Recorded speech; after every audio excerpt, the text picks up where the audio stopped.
Karomah Mbah Thohir Bungkuk, Guru Hadratus Syekh Kiai Haji Hasyim Asy'ari. Menurut Kiai Haji masyhur bahwa Mbah Thohir merupakan guru Hadratus Syekh Hasyim Asy'ari selain Syekhona Holil Bangkalan. Kiai masyhur pernah suatu kali sowan ke Hadratus Syekh di Tebu Ireng. Sebelum meneruskan perjalanan ke Jakarta, dipanggil Bung Karno untuk rapat BPU PKI menjelang kemerdekaan Republik Indonesia. Dalam percakapan dengan kakek Gus Dur itu, Kiai masyhur ditanya, "Panjenengan dari mana?" Begitu dijawab, "Bungkuk Singosari." Maka Hadratus Syekh kembali bertanya kepada Kiai Haji masyhur, "Apanya Mbah Thohir?" Setelah Kiai masyhur menjelaskan hubungannya sebagai keluarga Kiai Haji Thohir, maka Hadratus Syekh mengatakan ke Kiai masyhur, "Mbah Thohir menika guru kula, Mbah Thohir guru saya." Pernyataan ini diulang ketika Kiai masyhur sowan lagi ke Tebu Ireng menjelang wafatnya Hadratus Syekh pasca kemerdekaan Republik Indonesia. Mbah Thohir Bungkuk merupakan menantu Mbah Hamimuddin, seorang prajurit Pangeran Diponegoro yang lari ke Jawa Timur pasca Perang Jawa, yang kemudian membabat alas di daerah Bungkuk Singosari. Sedangkan Mbah Thohir Bungkuk sendiri berasal dari Bangil, Pasuruan, dan masih memiliki trah Sunan Ampel. Awal penyebutan istilah bungkuk terjadi ketika Mbah Hamimuddin mengajarkan Islam di sini. Cara bersembahyang yang membungkuk menyebar ke masyarakat sekitar.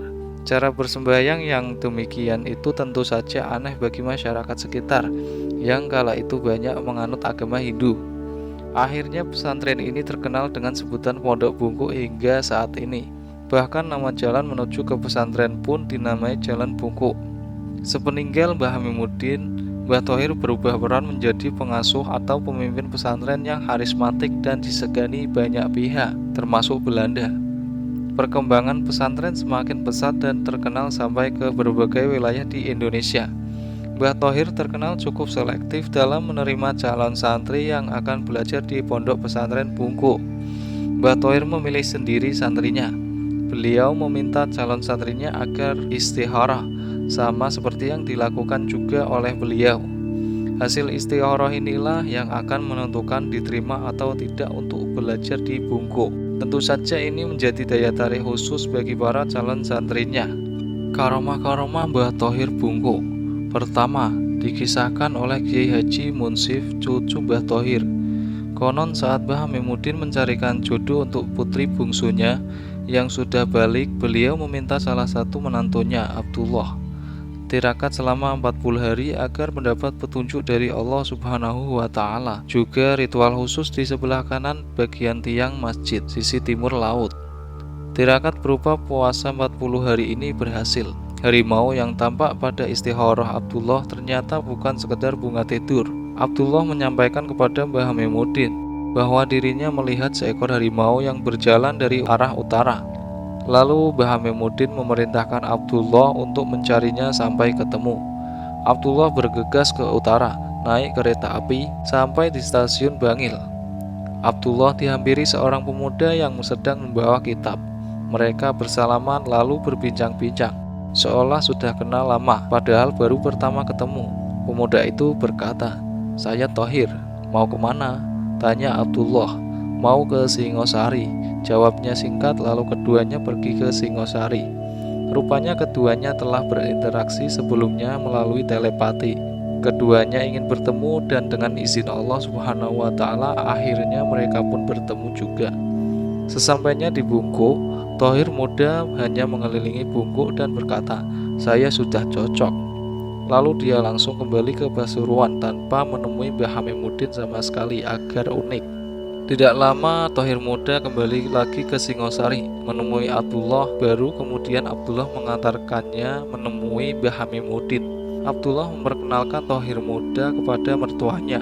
Singkat cerita, akhirnya Thohir muda menikah dengan putri Mbah Hamimuddin yang bernama Siti Hindun Murtosiah. Dari pernikahan ini beliau dikaruniai anak yaitu Fatma, Nawawi, Ummu Kulsum, Halimah, Zainab, dan Nahrawi. Karomah yang kedua, sejak Masjid At-Thohiriyah di Bungkuk berdiri, ada 4 pilar tiang penyangga yang terbuat dari kayu jati, masih utuh hingga sekarang. Tapi kondisi masjid sekarang sudah sangat bagus, tidak seperti awalnya. Ini karena mengalami 3 kali pemugaran.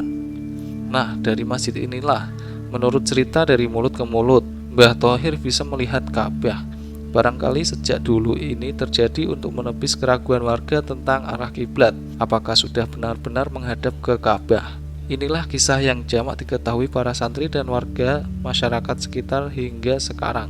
Kisah yang mirip dengan kisah Mbah Bolong yang ada di kompleks makam Sunan Ampel, Surabaya.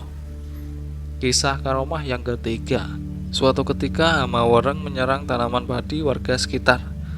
Mbah Thohir pun tergerak untuk turun membantu, tapi yang dilakukan beliau tidak seperti umumnya warga.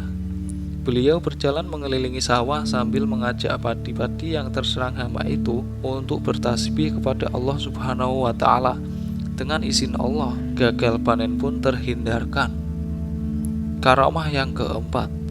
Kisah karomah Mbah Thohir yang juga di luar nalar manusia. Kisah ini diutarakan oleh salah satu alumni Pondok Bungkuk bahwa dirinya pernah memperoleh cerita tentang karomah Mbah Thohir. Suatu ketika, ada santri utusan dari Syekhona Khalil Bangkalan yang berkunjung ke Bungkuk. Santri itu membawa pesan penting. Mbah Thohir memberinya sepotong ruas bambu, tapi syaratnya tidak boleh dibuka di perjalanan. Santri utusan dari Bangkalan Madura itu bergegas pulang. Di perjalanan, dirinya penasaran. Singkat cerita, santri ini agak nakal. Dia membuka bumbung dari bambu itu. Betapa kagetnya seketika dari dalam bumbung itu keluar sapi. Dirinya pun menceritakan hal tersebut ke banyak orang dan akhirnya cerita tersebut menyebar sampai sekarang.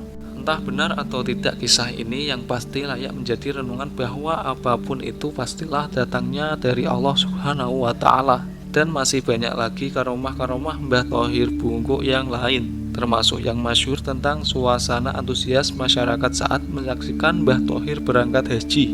Masyarakat sekitar Singosari, bahkan hingga sepanjang perjalanan beliau sampai Surabaya, berjejal memenuhi jalan. Mereka ingin sekali menyaksikan langsung keberangkatan Mbah Thohir pergi haji. Pergi haji kala itu membutuhkan waktu berbulan-bulan. Jadi keberangkatan itu mengundang antusias warga dan membuat Belanda kalang kabut tak bisa mengatur warga yang berjubel.